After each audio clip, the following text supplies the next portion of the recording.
Hi everyone and welcome to the Java placement course. आज के lecture में हम बात कर रहे होंगे टाइम एंड स्पेस कॉम्प्लेक्सिटी की। इससे पहले हमने फंक्शंस की एक एक्सरसाइज दी थी जिसके अंदर 10 क्वेश्चन थे, उन सब के सॉल्यूशन नीचे आपको मिल रहे होंगे। इस लेक्चर में हम कुछ कोड नहीं कर रहे होंगे, हम सीख रहे होंगे कि अपने कोड के लिए जो हमने लिख चुके हैं इतने सारे कोड, उन सब के लिए हम टाइम और स्पेस कॉम्प्लेक्सिटी को कैसे कैलकुलेट करें। अब बात करें अगर टाइम और स्पेस कॉम्प्लेक्सिटी क्या होती है, तो हम सब ने अपने घर पर बैठकर एप्स चलाई होंगी फ़ोन के ऊपर। तो हमें ज़्यादातर वो एप्स अच्छी लगती हैं जो एक तो मेमोरी कम लेती हैं, स्पेस कम लेती हैं हमारे फ़ोन के अंदर। तो एक तो हमें वो एप्स अच्छी लगती हैं जो मेमोरी कम लेती हैं, स्पेस कम लेती हैं हमारे फ़ोन के अंदर, कम स्पेस में वो स्टोर हो जाती हैं। साथ के साथ वो एप्स जो लोड करने में ज़्यादा टाइम नहीं लगाती, जल्दी जल्दी चल जाती हैं। तो एक तरीके से हम कह सकते हैं कि जो भी चीज़ कोडिंग से रिलेटेड है, जो भी कोड होता है या कोड का आउटपुट, जैसे एक ऐप, एक वेबसाइट, वो उतना ही अच्छा होगा जितनी वो कम स्पेस लेगा और जितनी जल्दी वो काम करेगा। तो स्पेस और टाइम की बहुत ज़्यादा इंपॉर्टेंस आती है जब भी हम प्रोग्राम लिख रहे होते हैं, जब भी हम कोड लिख रहे होते हैं, क्योंकि हमारा जो फाइनल रिजल्टेंट प्रोडक्ट आना चाहिए वो इतना एफिशिएंट हो कि वो जल्दी जल्दी काम करे, मतलब कम टाइम ले और वो कम स्पेस ले। और इस लेक्चर में हम सीख रहे होंगे कि अपने कोड के लिए कैसे हम वो टाइम निकालें जो वो लेता है एग्जीक्यूट करने में, और साथ के साथ कैसे वो स्पेस या मेमोरी निकालें जो वो लेता है एग्जीक्यूट करते टाइम, जो वो ऑक्यूपाई करता है एक कंप्यूटर में, एक मशीन में। अब बात करते हैं हम सबसे पहले टाइम कॉम्प्लेक्सिटी की। अब सिंपल भाषा में बात करें कि टाइम कॉम्प्लेक्सिटी होती क्या है, तो it is the relation between input size and running time या फिर ऑपरेशंस। अब एक जो सिंपल कोड का हम एग्जाम्पल लेते हैं।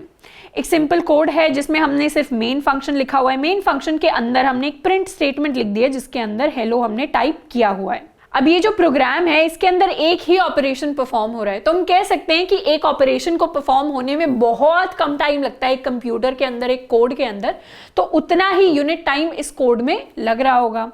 अब अगर एक और प्रोग्राम का एग्जाम्पल ले जिसमें दोबारा मेन फंक्शन है पर इस बार प्रिंट स्टेटमेंट्स 2 हैं, तो यहां पर वही जो ऑपरेशंस हैं वो डबल हो गए, तो 2 टाइम्स इंटू 1 ऑपरेशन का टाइम हमारा जो टोटल टाइम है वो बन जाएगा और वही टाइम इस कोड को रन करने में लग रहा होगा। अब ये जो ऑपरेशंस के छोटे छोटे टाइम हैं ये ऑलमोस्ट नेग्लिजिबल होते हैं, इनका कोई फर्क नहीं पड़ता, बहुत कम टाइम लगता है इनको एग्जीक्यूट होने में। पर इसका फर्क पड़ना तब शुरू होता है जब ये जो ऑपरेशंस हैं ये बहुत सारे हो जाते हैं। और ये ऑपरेशंस यूजुअली जो भी हम कोडिंग कर रहे होंगे जावा के अंदर वो डिपेंड करेंगे हमारे इनपुट साइज पर। अब ये इनपुट साइज क्या है, जो भी स्कैनर क्लास से हम n इनपुट लेते थे या m इनपुट लेते थे, उसके बेसिस पर अगर हमारे कोड के अंदर कोई भी ऑपरेशन हम डिफाइन कर रहे हैं तो वो हमारा इनपुट साइज बन जाएगा, और जितना बड़ा इनपुट साइज होगा उतना बड़ा होगा हमारा कोड। अब इस चीज को समझने में थोड़ी परेशानी हुई होगी, तो इसे थोड़ा एक और बार समझते हैं। मान लीजिए हमने स्कैनर क्लास से इनपुट लिया एक वेरिएबल n। अब जैसे ही इस वेरिएबल n को हमने इनपुट लिया उसके बाद हमने एक फॉर लूप चला दिया, और ये फॉर लूप क्या करता है, i = 0 से n तक जाता है और प्रिंट कर देता है हेलो। ऐसा सा हमने कुछ कोड लिया है। अब इस कोड के अंदर आप देखेंगे कि प्रिंट करवाने में लगता है एक ऑपरेशन, लेकिन हमने इस ऑपरेशन को कितने टाइम्स करवाया, इसको करवाया है n टाइम्स। n टाइम्स यानी हमारा ये लूप अगर n बार रन करेगा तो प्रिंट भी n बार होगा, और वो प्रिंट वाला ऑपरेशन हमने n टाइम्स रिपीट करवाया। तो जितना बड़ा हमारा ये n होगा जिसे हमने इनपुट लिया है अपने कोड के अंदर, उतना ही ज्यादा हमारा कोड टाइम ले रहा होगा। इसीलिए जितना टाइम हमारा कोड ले रहा है वो डिपेंड करता है बहुत हद तक हमारे इनपुट साइज पर। तो एक तरीके से टाइम कॉम्प्लेक्सिटी के अंदर हम रिलेशन निकाल रहे हैं कि किस तरीके से हमारा इनपुट साइज हमारे रनिंग टाइम या फिर ऑपरेशन से रिलेटेड है। अगर हम अपने इनपुट को डबल कर दें तो हमारा रनिंग टाइम कितना हो जाएगा, उसको 3 टाइम्स कर दें तो हमारा रनिंग टाइम कितना हो जाएगा। तो उसके बीच में जो रिलेशन है ये लीनियर भी हो सकता है, यानी अगर हमने इनपुट को 10 से बढ़ाया तो हमारा रनिंग टाइम भी 10 से बढ़ रहा होगा। ये क्वाड्रेटिक भी हो सकता है। क्वाड्रेटिक यानी अगर हमारा इनपुट साइज को हमने 2 टाइम्स बढ़ाया तो हमारा जो रनिंग टाइम या ऑपरेशंस होंगे वो 4 टाइम्स बढ़ जाएंगे।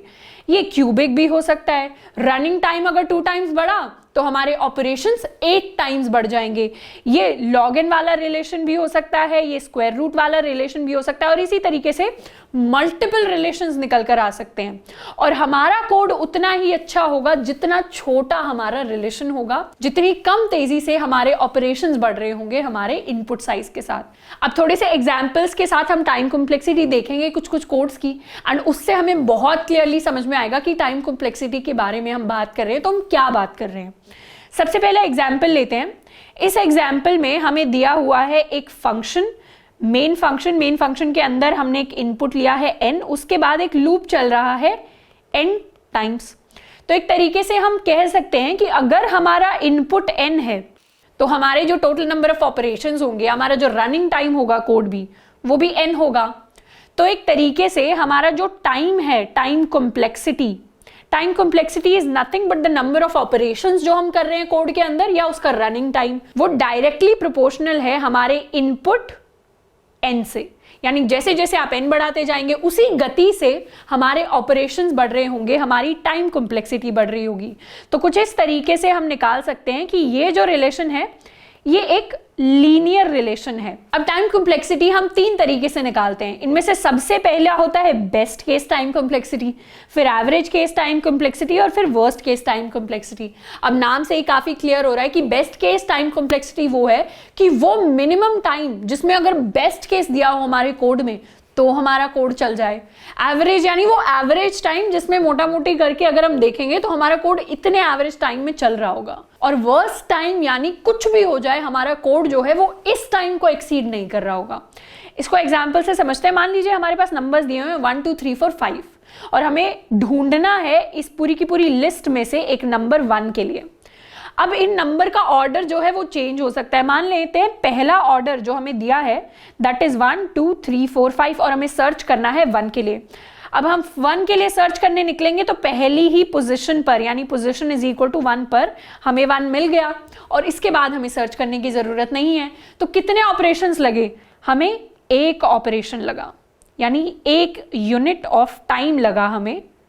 तो ये है हमारा best case scenario. Best case scenario में जो हमारी टाइम कॉम्प्लेक्सिटी निकल कर आएगी वो 1 ऑपरेशन के इक्वल होगी। अब दूसरा अगर केस कंसिडर करें कि ऑर्डर हमें जो दिया हुआ है वो कोई रैंडम ऑर्डर है, 3 4 5 भी हो सकता है, 2 3 4 1 5 भी हो सकता है। तो ऐसे ऐसे करके कुछ रैंडम ऑर्डर हमें दिया होगा। इसके अंदर अगर 1 में आ रही है तो इसके अंदर अगर बात करें तो सारे के सारे जितने भी पॉसिबल केसेस हैं उन सब की हम टाइम कॉम्प्लेक्सिटी निकाल लेंगे और उसको डिवाइड कर देंगे n के साथ, तो एवरेज टाइम कॉम्प्लेक्सिटी आ जाएगी।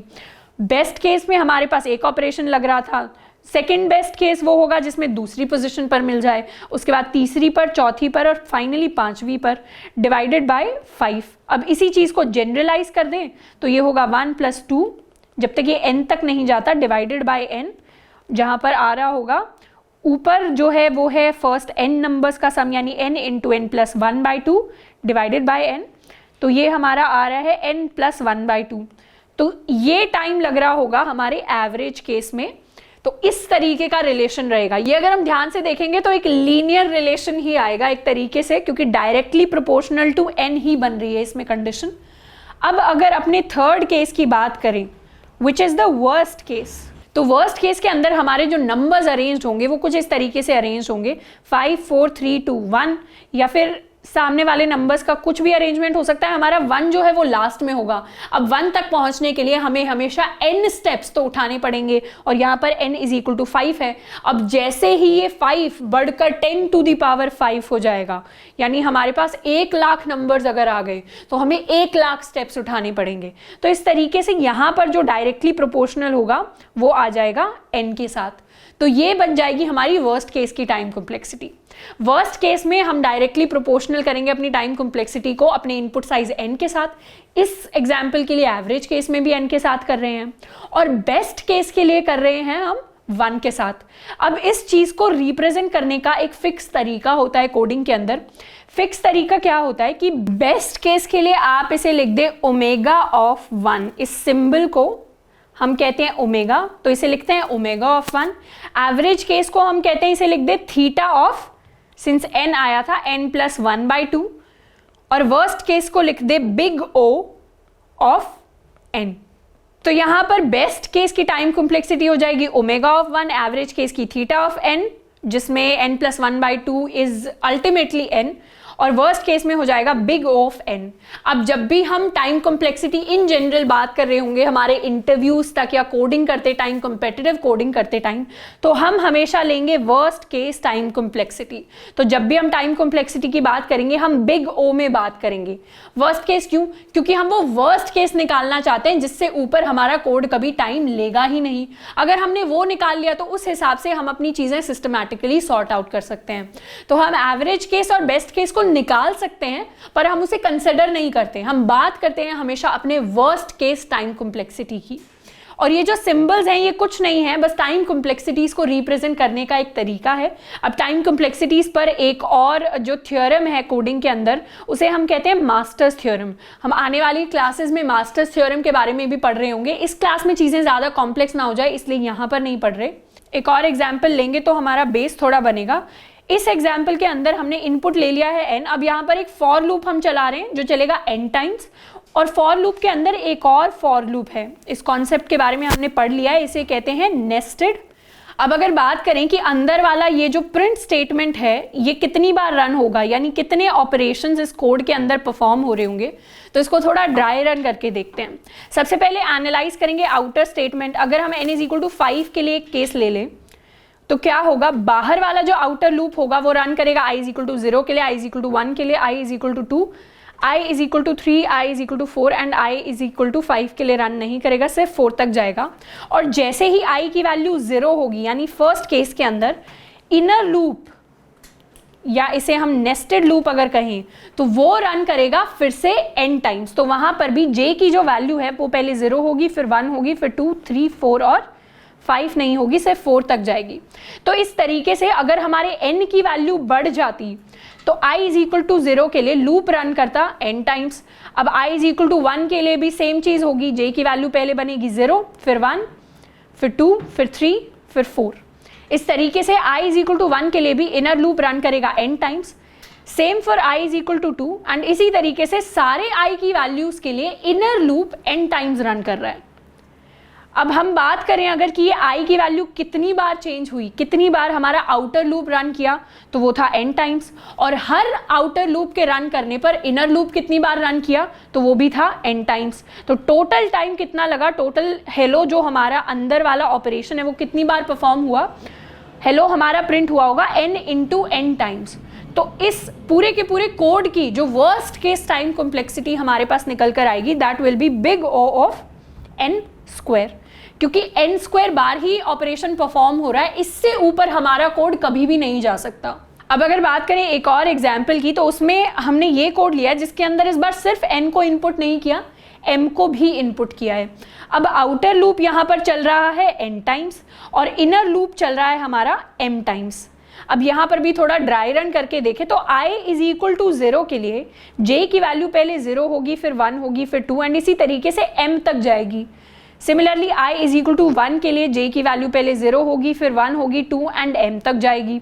i = 3 के लिए भी j की वैल्यू 0 से लेकर m तक जाएगी एंड सेम होगा जब तक हमारा i n के इक्वल नहीं होता, j की वैल्यू 0 से लेकर m तक जाएगी। तो हमारा जो आउटर लूप रन कर रहा है वो रन कर रहा है n टाइम्स, और इनर लूप जो है वो हर बार, हर एक सिंगल बार कितने ऑपरेशंस परफॉर्म कर रहा है, m ऑपरेशंस, यानी m टाइम्स रन कर रहा है। तो इस बार इस वाले कोड की जो टाइम कॉम्प्लेक्सिटी होगी वर्स्ट केस में, यानी मैक्सिमम ऑपरेशंस कितने परफॉर्म हो सकते हैं, वो हो सकते हैं n × m।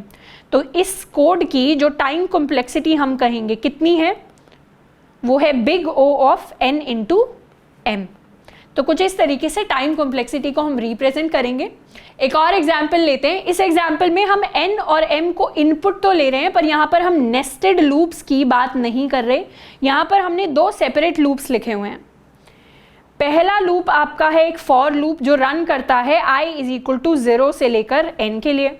दूसरा भी एक फॉर लूप जो रन करता है j = 0 से m के लिए। अब बात करें टोटल नंबर ऑफ ऑपरेशंस कितने परफॉर्म हो रहे हैं, तो इस फॉर लूप में, पहले वाले फॉर लूप में परफॉर्म हो रहे हैं n ऑपरेशन, तो मतलब इसे लग रहा है n टाइम। दूसरे वाले फॉर लूप में परफॉर्म हो रहे हैं m ऑपरेशन, तो इसे लग रहा है m टाइम। अब फॉर लूप के बाद फॉर लूप आ रहा है, तो यहाँ पर हमारे टोटल नंबर ऑफ ऑपरेशंस जो हैं वो ऐड हो जाएंगे, पिछली बार नेस्टेड लूप की तरह मल्टीप्लाई नहीं हो रहे होंगे। तो यहाँ पर पहले n टाइम्स हेलो प्रिंट होगा, फिर m टाइम्स हेलो प्रिंट होगा। तो हमारी जो टाइम कॉम्प्लेक्सिटी आ जाएगी वो आ जाएगी big O of n plus m। अब जब हम n और m को 2 और 3 लेंगे तब तो ज़्यादा फर्क नहीं पड़ेगा कि टाइम कितना लगने वाला है, लेकिन अगर n की वैल्यू 10⁶ हमने ले ली और m की वैल्यू ले ली हमने 3, तो उस केस में हमें दिख रहा है कि हमारी जो big O of time complexity जाएगी वो n की तरफ जा रही होगी। क्यों? क्योंकि n इतना सिग्निफिकेंट है कि m उसके सामने नेग्लिजिबल हो जाएगा और जो फाइनल टाइम कॉम्प्लेक्सिटी निकल कर आ रही होगी वो हमेशा बड़े इनपुट साइज पर डिपेंड करती है। तो टाइम कॉम्प्लेक्सिटी का जो इफेक्ट पड़ता है वो छोटे इनपुट साइजेस पर हमें इतना देखने को नहीं मिलता, वो तब देखने को मिलेगा जब हमारे कोड के अंदर इनपुट साइज जो है वो एक्सपोनेंशियल आ रहा होगा, बहुत बड़ी वैल्यू में आ रहा होगा। अब एक बार कंपेयर करते हैं 3 टाइम कॉम्प्लेक्सिटीज को, ताकि हम कंपेयर कर पाएं कि कौन सा कोड बेटर है, कौन सा कोड जल्दी रन करता है और कौन से कोड को रन करने में ज्यादा टाइम लगता है। एक कोड है जिसकी टाइम कॉम्प्लेक्सिटी दी हुई है बिग O ऑफ n, एक की दी हुई है n², एक की दी हुई है n³। अब मान लेते हैं हम छोटे इनपुट पर हैं, यानी n = 1 के लिए अगर एनालाइज करें तो उसमें थोड़ा सा समझ सकते हैं कि बिग O ऑफ n यानी इसमें एक ऑपरेशन परफॉर्म हो रहा होगा या 1 यूनिट टाइम लग रहा होगा, n² के लिए भी एक ऑपरेशन या 1 यूनिट टाइम लग रहा होगा, n³ के लिए भी 1 लग रहा होगा। अब अगर हम n को बढ़ाकर n = 2 कर दें तो n = 2 वाले केस में जहां बिग O ऑफ n लग रहा था वहां तो 2 ही ऑपरेशन परफॉर्म हो रहे हैं, 2 ही यूनिट ऑफ टाइम लग रहा है, लेकिन n² वाले केस में अब 4 हो गए हैं ऑपरेशंस, 4 यूनिट टाइम, n³ वाले केस में 8 यूनिट टाइम। सेम अगर ले n = 3 का केस तो बिग O ऑफ n वाले में हमें लग रहा होगा 3 यूनिट टाइम, n² में 9 और n³ में 27 यूनिट्स ऑफ टाइम। और जैसे ही इस n को बढ़ाकर हम 10⁵ कर देंगे तो यहाँ लग रहा होगा 10⁵ टाइम, यहाँ लग रहा होगा 10⁻10 टाइम और यहाँ लग रहा होगा 10⁻30 टाइम। अब ये जो टाइम के बीच का डिफरेंस आया है ये काफ़ी बड़ा डिफरेंस है और इस डिफरेंस से हमें क्लियरली पता चल रहा है कि ये वाला टाइम बहुत कम है और ये वाला टाइम बहुत ज़्यादा है। तो यहाँ पर जो बेस्ट कोड होगा जिसका टाइम सबसे कम है वो ये होगा, सेकंड नंबर पर ये होगा एंड थर्ड नंबर पर होगा हमारा n³। तो आगे जाकर हम कुछ डेटा स्ट्रक्चर्स पढ़ रहे होंगे, कुछ एल्गोरिदम्स पढ़ रहे होंगे जिसमें हमें क्या करना होगा, अपने टाइम को ऑप्टिमाइज करना होगा।